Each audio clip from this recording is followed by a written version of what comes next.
Hi, everyone, and welcome to the Dance Teacher Pep Talk. I am your host, Amanda, and I am so glad you are here. This is a space for dance teachers and anyone interested in teaching dance who is looking for motivation and fresh ideas. As teachers, we spend our days motivating and giving pep talks to our students, and now this podcast is a pep talk just for you. We hope that it helps to ignite new ideas and even work through some deep dance related thoughts before you head into the studio. Thank you for your support, and now let's get into today's episode. Hi, everybody, and welcome to today's episode of Dance Teacher Pep Talk. I am so excited for today's guest on the podcast. I am blessed to call her not only a fellow dance teacher in the industry, but also a friend who is just so fun to catch up with when I see her from time to time through the years. Sometimes we go years without seeing each other, but every time it is always so awesome to check in, and this conversation is exactly that. Today's guest is none other than Massachusetts native and dance teacher choreographer, Kiera Letts. Now, before we get into this conversation, I wanted to share a little bit about Kiera. Kiera has been teaching and choreographing in the New England area for over a decade now. She holds many certifications and is a Chapter 5 member of Dance Masters of America. Kiera is an adjudicator for many different competition companies, and she is on the roster for the Impact Dance Adjudicators. We talk a lot about the competition world in today's episode, including how Kiera got into judging and her tips for those interested in judging, as well as current trends that she has seen this past season and how to prepare your team for nationals. I am so grateful for Kiera's words, insights, and more in today's episode.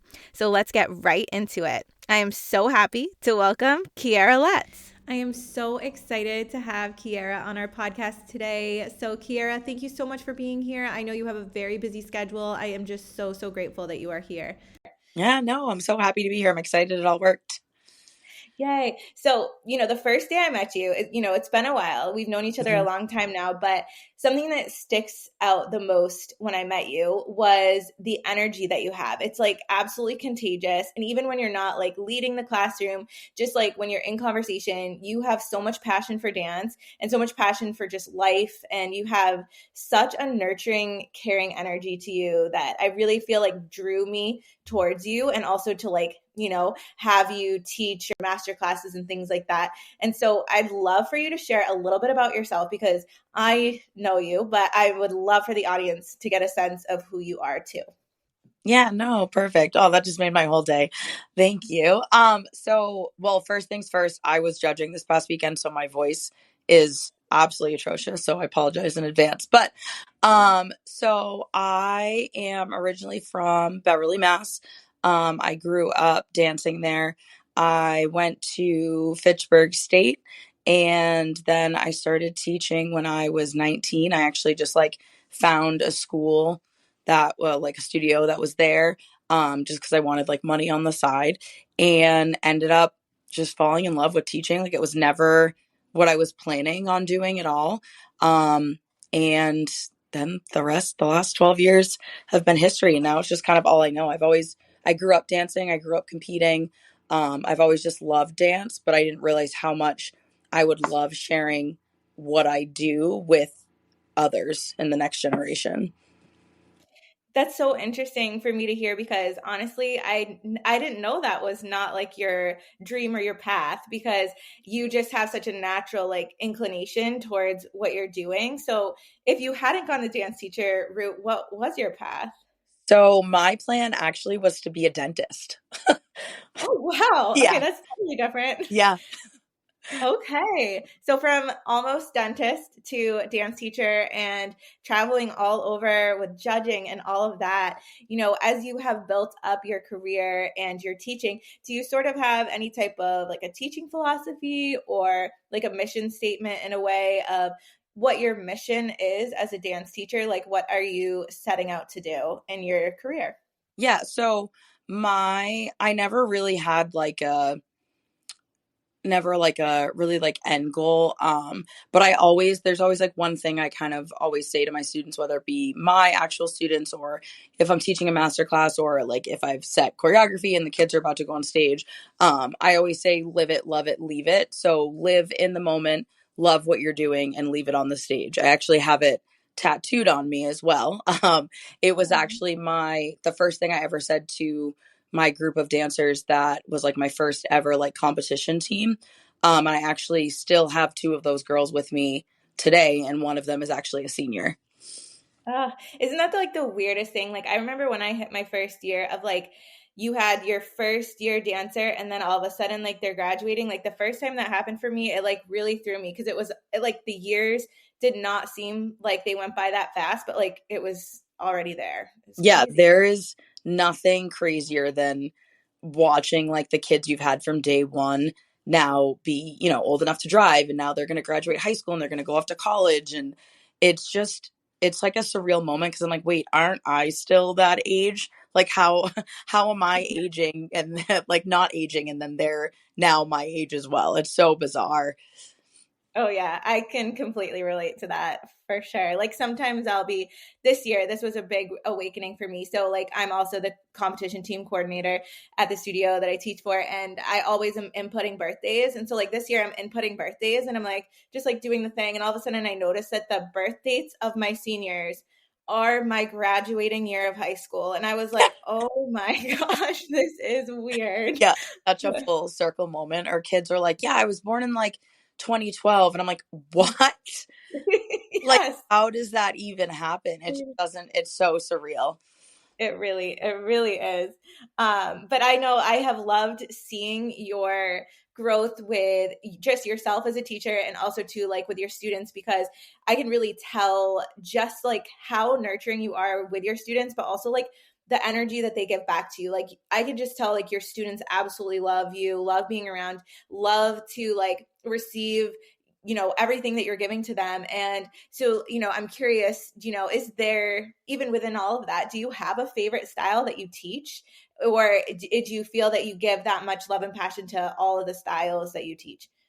I would, so that's always such like a funny question when people like ask me, and I feel like it also depends on if I'm just teaching it or if I'm choreographing it. I try to bring that same energy to every style just because I feel like, especially being a dancer, you need to be well rounded. Like I don't want my kids just to be great at ballet or just great at contemporary. Like I want them to be able to be great at jazz. I want them to be able to be great at hip hop and tap.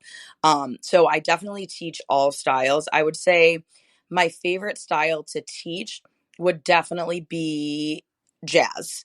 Especially, and either if it's not just jazz, then definitely technique classes. That's always like my super go to. Like I love trying to find out what a dancer is doing wrong and try to be able to fix them and like realign them and be like, okay, this is what you need to do to fix that. I really like that like puzzle piece part of it, trying to figure out and really working on like individualizing how to fix each student. Like just because we're in a technique class that's for like my 8 to 10 year olds, like some of them are working on singles, but some of them are working on doubles, some are working on triples, and so on and so forth, and Alice cons. And so I really just try and make sure that everyone kind of gets what they need in class. When it comes to choreographing, I would say my top are definitely contemporary, hip hop, and jazz. Those are definitely my go-to and where I feel I can give my most passion to the choreography and really bring out what my dancers' strengths are. Yeah, I love that. When you said jazz too as a style, I was like, I can totally see that with your energy. But yeah, I've seen your work and I've seen, whether it is a contemporary piece that's very emotional or like connected to storytelling. And then I see like your hip hop that's like really intense and powerful or fierce or, just all these things. Like it's really cool to see like how your energy can like split and shift into the different styles. And I love that you said too, it's you want to keep promoting that idea of being well-rounded and versatile and how like you promote that as well with what you're doing as leading in the teaching world. And so I think that is so important for kids these days, especially for them to be able to branch out into all different areas of dance that interest them. Mm, yeah, it's So important for sure. I feel like a lot of times kids really get stuck in, what they love and don't really find that way to really branch out and know that like it's okay to do hip hop, it's okay to tap, it's okay to do jazz, it's okay to do, contemporary. The more styles that you're accustomed to, the more you're going to excel in the dance world for sure. Yeah, absolutely. And so I know you teach all these different styles and you have all these different classes and things like that. And I mentioned before, I can tell the bond that you have with your students is so strong. And I'm curious, like in your class settings, is there anything that you do that, helps to create that safe, nurturing environment? Is there anything, special you would say that you feel is like different about your class experience? Like if we were to walk in and take your class right now, is there anything that stands out to you as something specific that you like to do for that? I would say the biggest thing is I like to make sure that, yes, we are obviously working hard in class, but I also want the kids to have fun. Like, I really try and find that balance between, okay, like we need to work hard, we need to get things done, but I want you to have a good time because I know at the end of the day, what these kids are going to remember is not how they did at StarQuest in 2024. Like, they're going to remember these memories. They're going to remember what, like, we do in class. So I really try and make it more of like, this open space where they can talk to me, they can come to me for anything that they need, especially even like with my minis in the beginning of class, like before ballet, we'll all sit in a circle and I'll be like, okay, what do you really need to tell me, like before we start class, like fill me in on everything. And then once we're done, like then we're in dance mode, like, and then we just have, there's always like the laughs and times for, you know enjoying being together, but it's also still important that they're growing and learning and improving in everything that they're doing.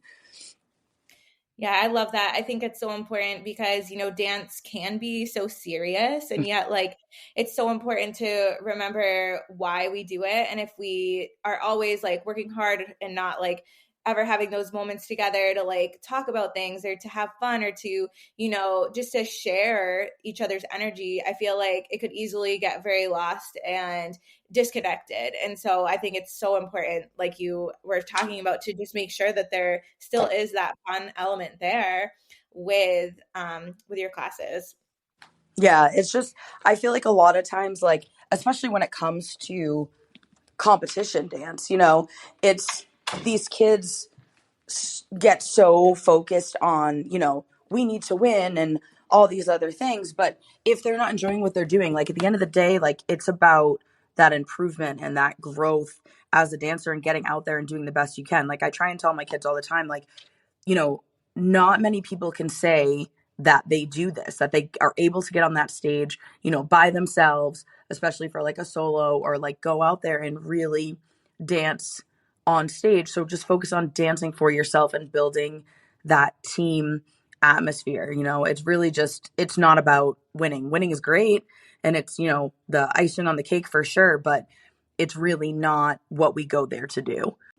Yeah, absolutely. And I also noticed too, like, with this, I feel like, it's such a competitive like life that we're living. And I know like you grew up during the same like generation that I did, in the sense that like when we were competing or, any of that, like we didn't have social media, like we weren't like always trying to the trophy that you got at the competition was like what you got that weekend, and like it didn't really go beyond that. Like nowadays it's like all over social media if you like win this and that, and it's like it becomes this thing that almost like if we're not attaining that, like, are we even doing what we're supposed to be doing? But like the heart of it is like, yes, like getting up on that stage is what it's all about. It doesn't, the other stuff, that's just like you said, the icing on the cake.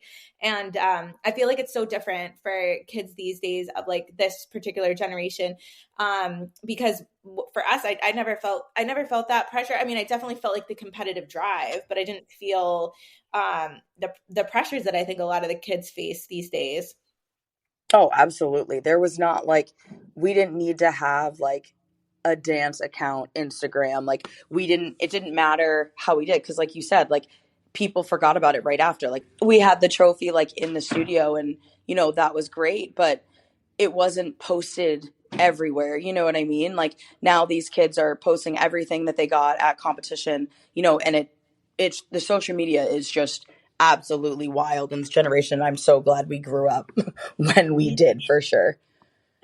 Me too. Me too. I can't even get over it half the time. Like it's just wild. But yeah, it was a totally different time and a totally, different world. But like I know that now you see it so much because like not only are your dancers competing and you do choreography and you're with your team and all of that, but you judge a lot. Like I feel like if you're not at a competition with your team one weekend, like you are off traveling as a judge. And so I'm just so curious, like, what made you want to get into judging? And, what is it like doing this as a judge? Because now you're not only seeing what you're seeing here in the regional area of where you're from, but like all over the country, you're seeing so much of competition in different areas of our country. Yeah, I mean, you could say that I'm absolutely crazy. In the fact that you're right. If I'm not at a competition like with my dancers, I don't have, weekends off. That's not really something that I that I get to enjoy, especially this time of year. Um, I really am just at competitions. I always also said like I always thought judging was cool, but it was never something I was like, oh, like I definitely want to do this. I used to always be like, I can't believe that these people sit here for this amount of hours and watching all this dance and are able to give, all of this like positive feedback and this criticism and all this stuff. But I actually got into it. It had to be 3 years now. Um, the first studio I ever taught at, which is actually how we first got connected. We always did the same competition at the end of the season. It was always like kind of our wrap up competition. It was Bravo. We always did it at like the Lowell Memorial Auditorium. And so when I first started bringing my like dancers there, so I had to have been 19 or 20 when I was able to like get like those competitive pieces. So since we always went to the same ones, the owner was always at the competition and, we got super familiar with him. And I remember when I left that studio to go on to another one and become their comp director, I reached out to him and I said, hey, like whenever you post your schedule for competition, like please let me know. Like I really want my new dancers to be able to experience it. Like I have nothing but amazing things to say about Bravo. And I would love for my kids to come as well. And he gave me the dates and he was like, I'll let you know like when they're set in stone, but this is the dates we're thinking. And then he said, do you judge? And I said, no, like I've thought about it. Like I think I would do well. I was like, but I've never gotten into it. And he said, well, now you judge for Bravo. And I said, oh, okay, here we are. So Brendan really said, you're just going to get into this and this is what you're going to do. And the rest was kind of history. And he just really gave me such a great opportunity for sure. And I've just been doing it ever since. And I absolutely love it. That is so awesome. And what a cool story too. Like just like how you weren't even trying to like judge, but yet all of a sudden this opportunity came right to you. And that is just so cool that it happened that way. Yeah, no, I really lucked out. And so then I judged for him. And I still judge for Bravo to this day. And it's the great part too with them is that it really is more so of a family, which I think is the biggest thing that got me because, we teach at studios. We're close with the family. We're close with the kids, so I was like, is it going to be like, I'm just going out for the weekend and that's that. But it was also just like another way to build the connections in the dance world. And then the following year I applied to judge for StarQuest and Elite Dance Challenge and then did a lot with them last season. I'm also with StarQuest again this season. Nothing great things to say about them and Elite Dance Challenge. And then also this season, I got the opportunity to be with IDA, so Impact Dance Adjudicators, so that I also can, work with other comps and get booked through that way. So any weekends that I do have available, I still get to judge. So that's been a really cool experience too. Yeah, that sounds great. And so, I know that you were able to build up your path to judging in this way, but like for somebody who may be interested in getting into judging, do you have any advice or directions for them? Because I know not for everybody, the opportunity might, just fall to them. But any advice on that? Yeah, so I always would say start with, so usually if it comes to like if you're, a choreographer or teacher, I'd say your best bet is to always start with the comps that you are like die hard for. So like the ones that you always bring your kids, that the people there have seen your work. There's people that can vouch for you. You build those relationships. You end up knowing like who the director is for the event, all those kind of things. I say that's always a good place to start, is to talk to them and see. A lot of times they will have you start like working backstage and getting more used to like the whole competition experience, and then kind of work your way up to judging. Again, I really got lucky in, the way that I got into it. But I think it's definitely worth starting more so where you're comfortable, or if you see, for Elite Dance Challenge, they had posted online that they were hiring judges. So I just like applied through that. So just really making sure that you keep your eyes open, and don't stop just because you don't get the opportunity that you wanted. So if one place says no, it doesn't mean that you need to give up. I just think, you need to keep pushing and just find the right place for you to start what you want to do. Yeah, great advice. Especially what you said about, being, going to the competitions that you tend to go to a lot because like they know you, they've seen your work. I think that's great advice for sure, because there are so many competitions out there and it can probably feel like really daunting to somebody who has interest, but it's like, where do I even start? And that's a great tip, to start right in the places that you spend a lot of time with each season. Yeah. Yeah. So, along with your judging, like I know we're kind of in I would call it maybe spring, late spring type of time of year. And so I'm just curious, like this season, you've already traveled a lot. Are there any trends that you've seen, or like any general critiques that you find yourself giving more often, especially this season? Yeah, I mean, I think this season, I would say the biggest things that I'm noticing would be dancers having a harder time keeping up their performance quality when things get harder.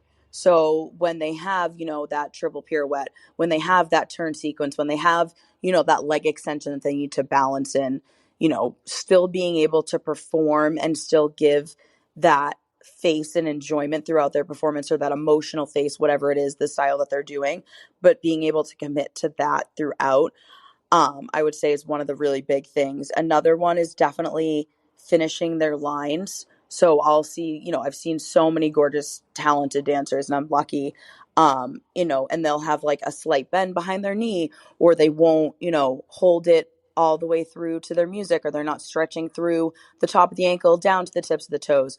Just really being able to, if your choreographer is giving you a leg, they're giving you a leg for a reason. So really take your time and show that off. Don't rush through that. Show that line. Think of the longer you can hold it there, the more likely you're able to get that picture that you want. Like I feel like a lot of times the kids are like, oh, they didn't get a good picture of this. Well, you need to hold it for the right amount of count so that they can take that picture. Oh, definitely. Yes. And I know too, like with all these trends you're seeing or general critiques you're giving, national season is coming up. Like, do you have, other than the notes that you just gave now, any suggestions on how you would prepare a piece for the national season? Like anything that you would say helps to amp it up to get ready for that kind of bigger stage, if you will? Yeah, absolutely.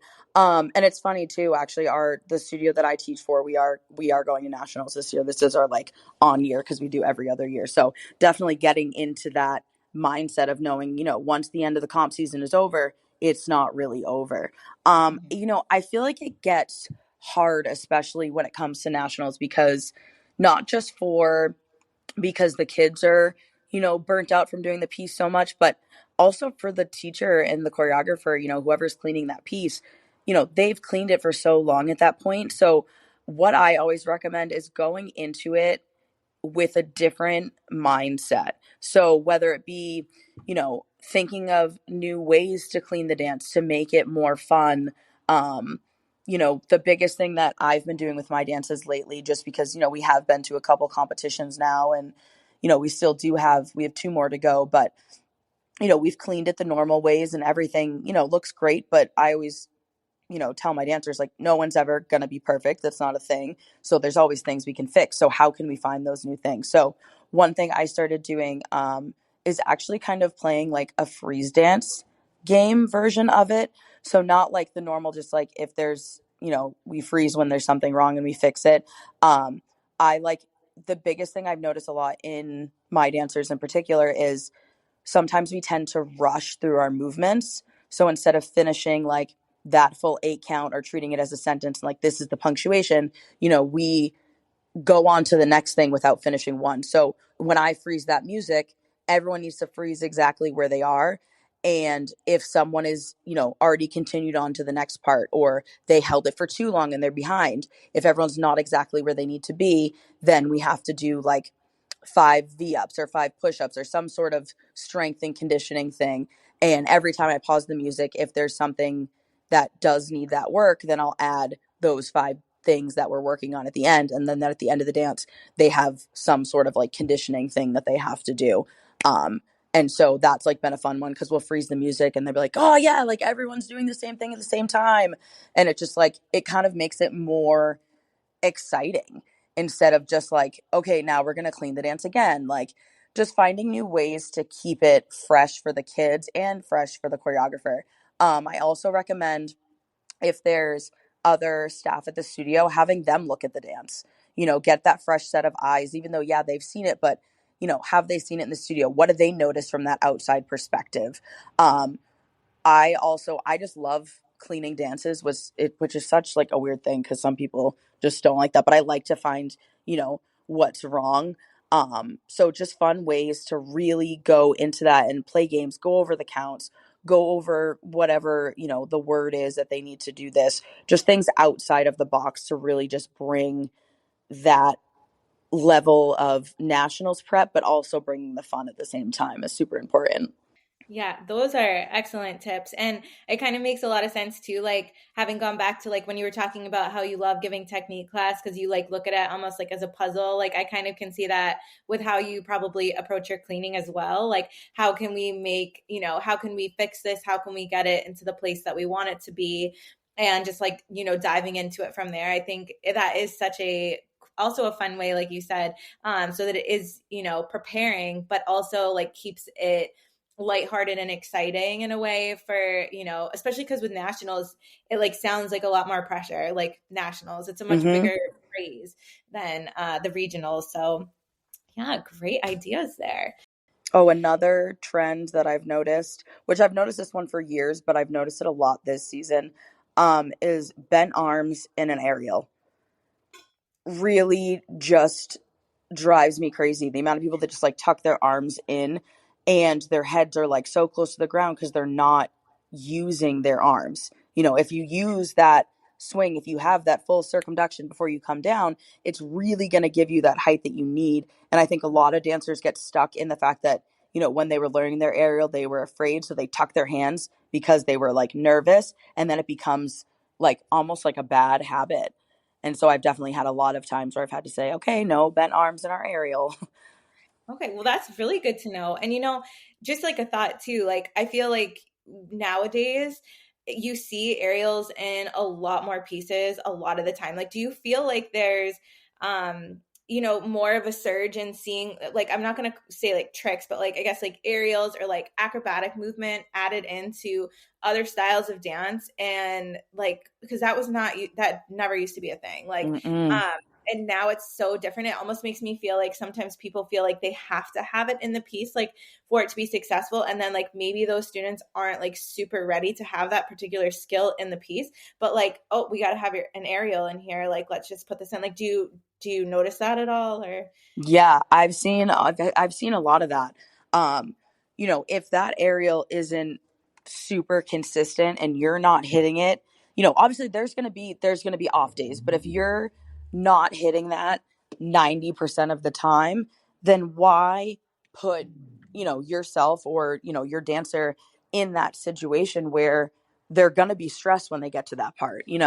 I think a lot of this generation is about the tricks and the turns and all of the acro skills. And, it's funny because a lot of times, like, people don't know, like, I am certified in acro, and I'm certified through acrobatic arts module 1 and 2. So I do, I know how to, teach these tricks and what I'm looking for. But I think that a lot of times people think that you need to have these things in your dance, and you don't. At the end of the day, you don't even need to have a pirouette in your dance for you to win, if that's what you're looking to do, right? People think that you need to have all these tricks, but you don't. I think the biggest thing is dancers need to focus, and same with choreographers, is play to your dancers' strengths. What can they bring to the table to really show off what they're good at? Don't worry about what's the trend. Like, if everyone else is doing an aerial, do you need to do it too? You know what I mean? Like, I think back to when I was younger, my mom would be like, oh, like, if your friends are jumping off a bridge, like, if everyone's jumping off a bridge, you're going to jump off with them too, and you don't need to do all these things just because everyone else is doing it. And if you are going to do it, make sure that you feel set and comfortable to do so that you're not spending your whole piece, stressed out waiting to get to your turn sequence, or stressed out before you do your tumbling pass and things like that. It's definitely a huge trend. And when they hit these things, like those dancers that have those turn sequences down, kudos to them. That's super impressive. But you don't need it at the end of the day. I think that is so important to say and to remember because, even, in the start of solo choreography in a season, I'll always say, like, is there anything that you're hoping to have in your piece this year? Like, I'm not going to guarantee that it's going to be in there, but like, I just want to also make sure that your voice is heard because I want, it is your solo at the end of the day. I want you to be able to do the movements that you feel good about. And it is so interesting to hear how many people feel they need, like, all these specific elements, and I'll play the song and I'll be like, okay, at what point do you think the music is telling you this? Because Right? sometimes music is not telling you that at all. And so it's really, I feel also a teachable moment because, like you said, we say that you don't need these things, but then they're seeing it. So it's hard. They're like, oh, well, we just went and everybody else had all these things. So like I should too, or I should have these elements. And that is also a really hard balance, I feel, too, for them. Yeah, absolutely. It's hard because, not only are they going to see it when they go to comps, but, they're seeing it on TikTok. They're seeing it on their Instagram reels. They're seeing it everywhere. So they think, we have to do these things too. If you have those skills and you know that you can properly execute them, then I am here for it. But if you have any ounce of doubt that, there's things that you're going to put in your solo, obviously, in the beginning of the season that you're not fully confident in yet and you're working towards. But once it gets to that time of the season and you need to compete, if you're still not feeling solid, then let's change it. Let's talk about it. Let's have that conversation. And, dancers shouldn't be afraid to say, I don't think that I'm going to be able to be consistent with this, because consistency is such an important part of dance that I don't think people, realize. Because you don't want to be like, oh, today I can hit my double, tomorrow maybe not. You know what I mean? You want to be able to know, okay, these are the muscles I need to use. This is the alignment I need to be in, and I know that I can hit it every single time. It's just that confidence. Yeah, absolutely. And then when you have that, it's like the performance on top of it. That's where you get to have the fun with it and play around with it because it's like you know what you're doing. Now it's like now you Exactly.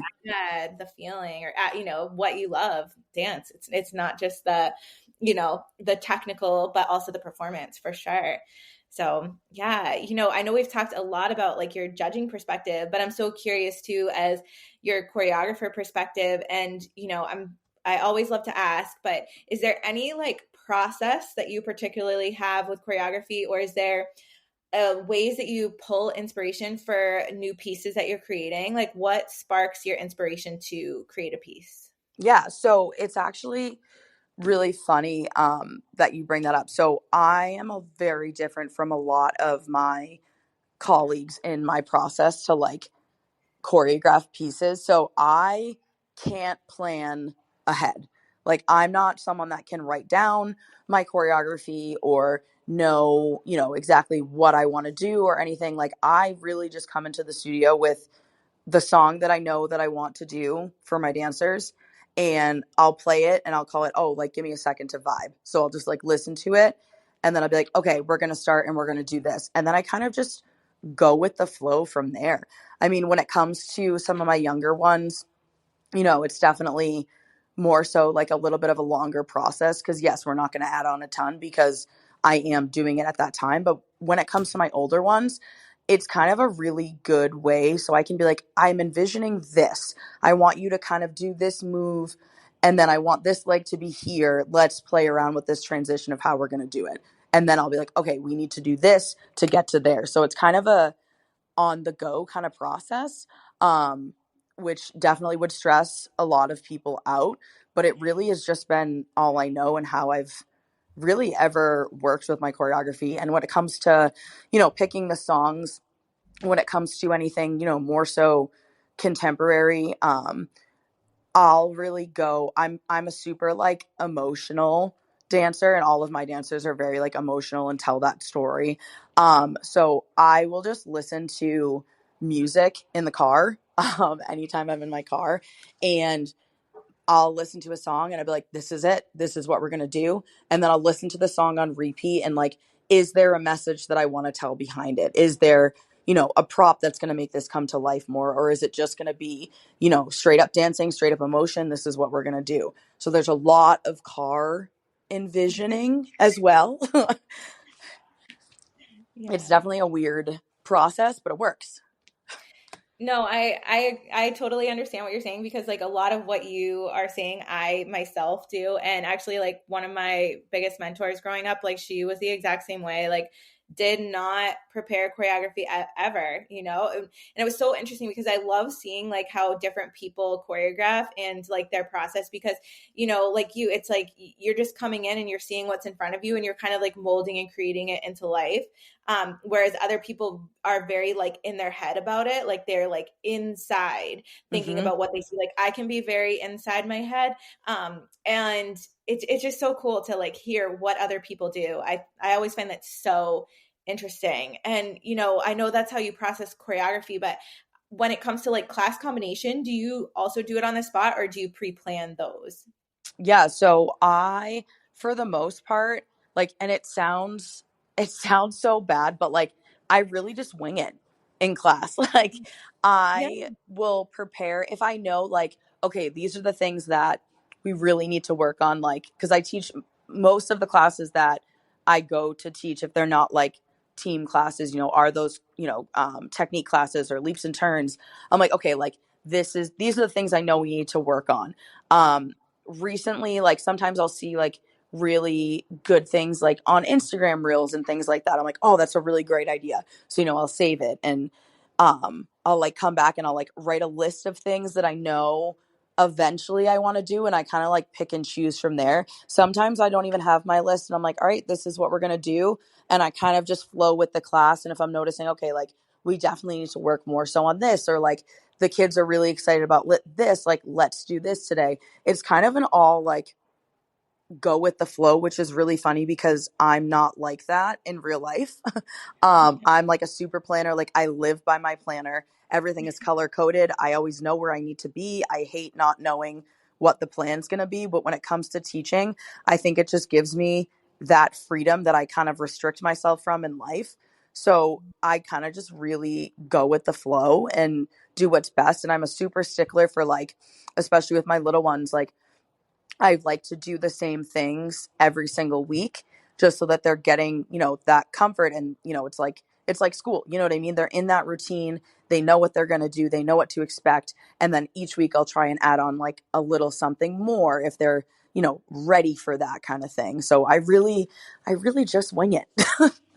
Yeah, I no, I love that. I think it's, I actually like just spoke about this a little bit on a recent episode, but how like sometimes it is important just to like see what's in front of you because if we're like glued to our plans and we're like looking in our plans, like we're not even sometimes really like seeing like, do the dancers need this today or do they need something else? So Right. I think when you are winging it or, like just coming in and seeing, it's like you're really able to like meet the energy where it's at, and like whether it needs to like amp up a little bit and you're like more of like a motivating person that day, or maybe we're needing to like take it back a notch today and just kind of like, see where they're at. I think that is such like an important part of teaching, because it's not always like to the plan every single moment of every single class, because some of the time you're not going to get through all of your plans if you are making them. And so I definitely understand what you're talking about.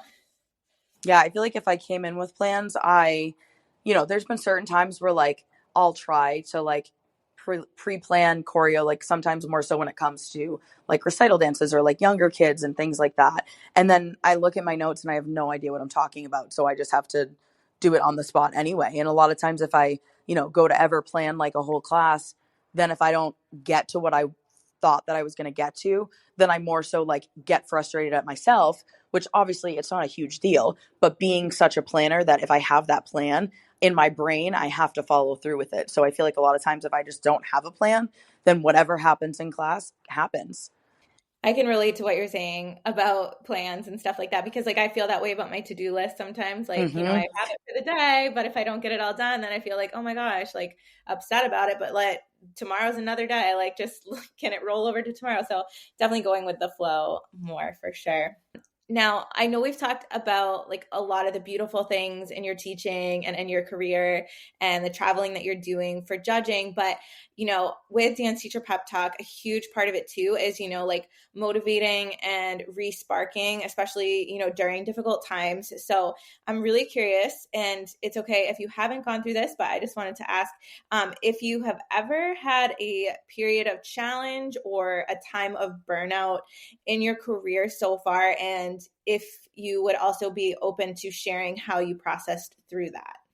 Yeah. I wish I could say that, it's been like an easy journey and it just kind of clicked and all made sense. Like, but it hasn't. There's been a handful of times where I've been like, you know what? I can't do this anymore. I'm not meant to teach. Like this wasn't my plan. Maybe I should have stuck with what I wanted to do before. Um, a lot of it has happened during like really transitional periods and going from, one studio to another or, things like that. And, there's been a lot of times where people haven't believed in me and haven't supported me in the fact that, getting that validation of, you are good enough and you can do this and you are creating, not just great students, but great people. I've definitely been lucky to have great people in my corner that have kept me going throughout. Um, but there's been some dark times where I really just thought that, maybe dance isn't for me. But then there's always those people in my corner that are like, nope, like you can do this. You're great. One of those main people is definitely one of my best friends who I actually teach with. Really just on those hard days is just like, nope, like you're doing great. Like just that reminder. Also, the studio I'm with now, I teach at Spotlight Dance Academy, and the owner here, Becky, is literally has saved me so many times from the times that I thought I was going to not teach anymore. She's believed in me from day one when, there were other studios that I was at that were just like, you know, you're not good enough to do this. Like, we don't want you to choreograph that piece, so on and so forth. And she's always been like, nope, like, I want you to work with these dancers. I want you to work with our elite dancers, and has just continued, to push me in the fact that, that I can do it. And it's really been these last, I would say, 2-3 years that I've like actually started to believe that I am good at what I do. And I know it sounds crazy because I do come off, this positive person, and, I seem like everything is great and butterflies and rainbows. And obviously that's not real life, but it's taken me a long time to actually believe that I am good at what I do for sure.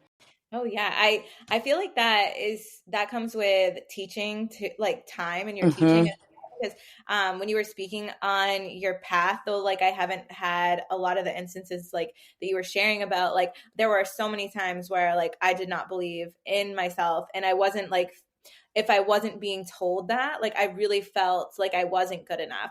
And so it kind of like got to the point where I was like, no, I can see that what I'm doing is helping these dancers, not only as dancers, but as humans. And just kind of, making sure that I keep reminding myself that like I am guiding, and that is what I've always like wanted to do, was to, to teach, to guide, to inspire and to motivate. And so like at the end of the day, it's so hard because it's so natural to want that approval from others. And I'm so glad that you're in a place now where you are getting that approval too, in the sense that like you feel it yourself, but like in case like you're having that day, it's like Mm-hmm. there are people around you to remind you as well, because that it's just such a hard place to be in. Like dance is such a passion filled art, and we put all of us into it. It's not just like we go to a job and we leave, like we take it home with us.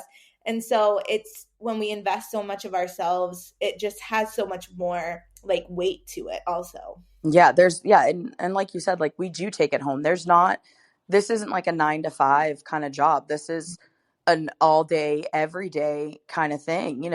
It's so much more than a job. It's just kind of who we are and what we do. And that doesn't shut off just because, we're at home, you know? And I think another big thing that like, when I've been like looking for this validation, I feel like the final point that I realized, like, no, like this is what I want to do and like this is what I'm good at is, you know, I've had some dancers, follow me from one studio to the next, and not in like a negative way. Never would I ever be like, you need to come with me, blah, blah, blah. I always, whenever I've left the studio, my rule's always been, nope, you need to, stay there for a year. And if it's not for you, then do what you want to do. But, I do have these kids, that have been with me forever that follow me, and their parents trust me and believe in me. And the fact that I was able to merge so many of, dancers that I've had in my past and with the studio that I'm currently at, that I've been at for 6 years now, like it really is just one big happy family. And no matter, you know, if I'm having a bad day or, it could be like the worst week ever. The second I come into the studio, it's almost like I can like take a breath and I'm at ease and I know that I'm in the right place doing the right thing for the right people. I know that exact feeling. And I along with all of this, like when you were going through these challenging times and, finding the space to believe in yourself and all of that, even now to this day where you do believe in yourself, were there any like special things that you did, or like self-care practices that you did to like help you to like get, stronger within that belief in yourself? Or, is there anything special that you do to care for yourself?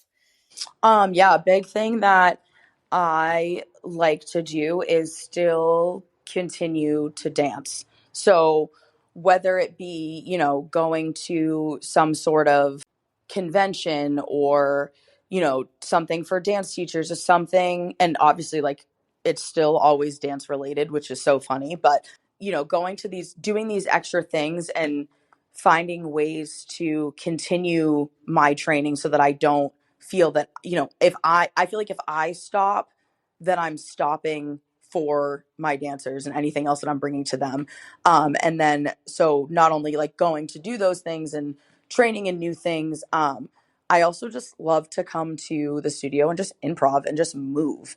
I feel like it's such a silly thing, but it's so important, like just to be able to still remember like this is what you love to do. So if you can just come in here and just move by myself and just be like, this just feels good, and just like leave here, inspired by a song or inspired by, just being able to move again, or just, sweating again, just like those little things just really make a huge difference. Yeah, I think that is such a beautiful reminder too, because a lot of the time when, we're burnt as dance teachers and things like that, like the last thing we're thinking about is dancing, but sometimes it's just coming back to yourself that will really like respark. And it's like you used to love dancing. That is what made you want to be a dance teacher. And so Mhm. dance, and find that again and find that love that you felt because it was enough to spark this whole career. And I think that is such a beautiful way to reconnect to what you love. Yeah, no, I'm definitely lucky to have that space. I also like to spend time with my cats is the biggest. That's the other thing. Whenever anything is bad, they're always going to love me no matter what. So, Yes, yes. Cats are so in tune like that for sure. Like they mhm. are very in tune with emotion. So, yeah, well, I thank you so much for sharing all of that. Like I know dance teaching can seem like such a glittery and rainbow and butterfly, like you said, type of Mhm. career because it seems like so much fun all the time. But like there is so much emotion to it. Like I feel like, yeah, it's something we love to do, but because we love to do it, it can hurt so much more Yep. sometimes too. And I think it's so important for us to be open as dance teachers too, because like so many kids, like if you're at the studio and you ask them like, what do you want to be when you grow up? So many of them say a dance teacher because to them it's like, Mhm. it just is like so amazing and so fun. But like, I think it's so important to be real about it too. It's that, that you do go through hard things and you are going to question so much about yourself and so much about your path. But like, it's like you said, always coming back to it. Like, coming back to why you started, why you love dance in the first place and everything. So important. Yeah. All right. Well, before I let you go, I always like to ask a few just like fun random questions Yep. just to kind of close out. So, because I appreciate your time so much today and I would love to know some of these things. So, are there any musical artists who move you the most and like, to create to or move to? Yes, definitely. So, I would say my recent ones per se, always Demi Lovato. Just whenever I always just like to when I'm improving, it's always like these super like emotional and like deep songs. So Demi Lovato, Tate McRae, Lauren Spencer Smith is a huge one lately. Noah Kahn, and then always Dermot Kennedy. Can't go wrong with Yes. any of those for sure. And then when it comes to more so like upbeat, when it comes to more of like the hip hop realm, Chris Brown is always my go-to. Love that. Okay, so fun. Now, if you could meet with any dance legend or legends, living or not, who would they be? I would say my biggest one, um, who like I think, you know, since I've started teaching has always just really got me is Molly Long. Mm, She is such a queen and all of her jazz pieces, like they just make sense. Like, and I know that sounds weird, but like anything that she does, like, her dances, like she could tell me like the sky's purple. And I would be like, yes, yes, it is, Molly. It is. I just like love that she just understands music and she helps her students understand it as well. And just their quality of movement is just always so on point. And it's just jazz. Like mm. it's not all these tricks and all these crazy things. Like they are living their best jazz life. And I just love it. I know she is so incredibly talented. I also love how she uses like the most obscure and random throwbacks that I will like totally have forgotten about. And Yes. me and my sister, we will like she'll like post a combination or whatever, and I'll be like, oh my gosh, this song, like I love this song. Haven't heard it in like so long. And like we'll just send each other ones back and forth because we just it's so random but like so good. Yep. Oh, such a Yeah. queen. So good. Um, all right. And if you had any advice to give to a dancer wanting to be a teacher or choreographer in the future, what advice would you give to them?